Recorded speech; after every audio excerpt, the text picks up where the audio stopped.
ছোলা তো অনেক খেয়েছো, কিন্তু আজকের মতো এই ছোলা চাট এর আগে কখনো খাওনি।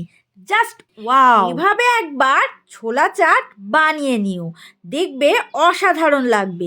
চলো দেখে নাও কিভাবে বানাতে হবে। এখানে আমি 200 গ্রাম ছোলা সারা রাত ভিজিয়ে রেখেছিলাম জল দিয়ে। আর এখানে 8-9টা রসুন কোয়া এর মধ্যে দিয়ে দিলাম। আর একটা বড় এলাচ নিয়েছি, এর মধ্যে দিয়েছি। আর তেজপাতা দিয়ে দিলাম। আর দিয়ে দিলাম নুন 1 চামচ পরিমাণ। 2 গ্লাস জল দিয়ে প্রেসার কুকারে এই ছোলা সিদ্ধ করে নেব। আমি 2টো সিটি দিয়েছি প্রেসার কুকারের, তখন ঢাকনা বন্ধ করে দেব। প্রেসার কুকারের 2টো সিটি দিয়ে গ্যাস অফ করে দেব। গ্যাস অফ করে 10 মিনিট রাখবো। প্রেসার কুকার ঠান্ডা হলে খুলবো, তাহলে ছোলাটা বেশ নরম হবে। এবারে একটা চাটনি বানিয়ে নেব। আর এই চাটনিটাই কিন্তু, এই তেঁতুলের যে চাটনিটা বানাবো, এটাই কিন্তু এই রেসিপির স্পেশাল মশলা, মেইন উপকরণ এটা। তেঁতুল গরম জলে 30 মিনিট ধরে ভিজিয়ে রাখবো। তেঁতুল নরম হলে এভাবে হাত দিয়ে ঘষে ঘষে জলের সাথে তেঁতুল মিশিয়ে নেব। আর তারপর ছেঁকে নেব একটা ছাঁকনির সাহায্যে। তেঁতুল জল পুরো রেডি।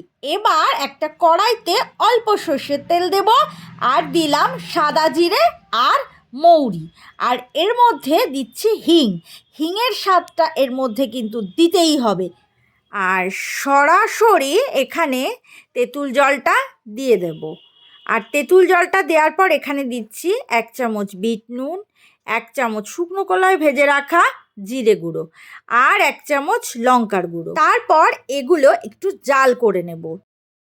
এখানে 50 গ্রাম মতো গুড় দিয়েছি। আর গুড় দেওয়ার পরে এখানে 3 চামচ চিনি দেব। 3-4 মিনিট জাল করে নেওয়ার পর এখানে দিয়ে দিচ্ছি জলজিরে। আর এই জলজিরেটা দেওয়ার পর ভালো করে মিশিয়ে নিয়ে এখানে 1/2 চামচ জোয়ান দিচ্ছি। যেহেতু এখানে হিং দিয়েছিলাম, তাই এখানে জোয়ান দিতেই হবে। গুড় খুব ভালোভাবে এখানে গলে যাবে, তা সেইভাবেই এখানে জাল করে নিতে হবে। শুধু গুড় বা শুধু চিনি দিলে এখানে যে খাট্টা মিঠা স্বাদটা যে আসবে না, আর এই জন্যই দুটোই দিতে হবে। ব্যাস একেবারে রেডি। এরকম একটু গাঢ় হলেই চাটনিটা পুরো রেডি হয়ে যাবে। এবার একটা পাত্রের মধ্যে সিদ্ধ ছোলাটা নিয়ে নেব। সিদ্ধ ছোলার জলটা আলাদা করে নিয়ে সেই জলটা কিন্তু রেখে দেব। এই জলটার মধ্যে কিন্তু এলাচ আর রসুনের ফ্লেভার রয়েছে, তাই এই জলটা আমি পরে কাজে লাগাবো। এর মধ্যে এই রেসিপির মধ্যেই কাজে লাগাবো। ছোলার মধ্যে সিদ্ধ আলু দেব, আর এই আলু আর ছোলাটা একটু চটকে ভালো করে মিশিয়ে নেব।